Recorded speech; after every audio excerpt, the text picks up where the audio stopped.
goes on. Something just shy of war, but it's constant. No let-up in the air attacks being lodged by Israel and Hamas. The death toll now topping 100 in Gaza, most of them civilians.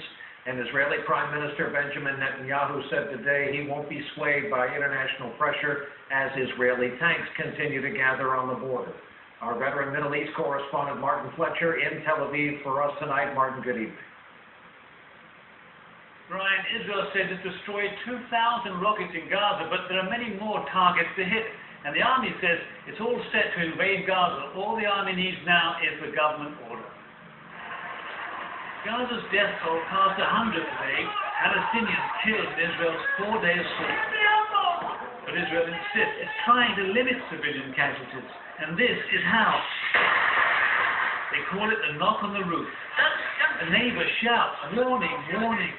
Before Israel attacks a civilian home, it warns the residents by dropping a bomb with no explosive. Israel also sends text messages and makes phone calls to residents. And then, 1 minute after the warning, Israel says it's all the fault of Hamas for hiding control centers and rocket launchers among civilians. Rockets like these. Islamic militants have fired 660 rockets at Israel in 4 days. The first to do any real damage hit today, a gas station in the southern city of Ashdod. The impact caught by CCTV cameras. 8 Israelis wounded, 1 serious. And Prime Minister Netanyahu today said, no international pressure will stop us acting with all our power. About the ground invasion, he said, we are weighing every opportunity. An 8th battery of Iron Dome was deployed straight from the factory today.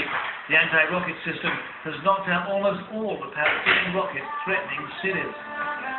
It's enabled Tel Aviv residents, the main target, to take it all in stride. My parents are more worried than I am. But this is Tel Aviv tonight.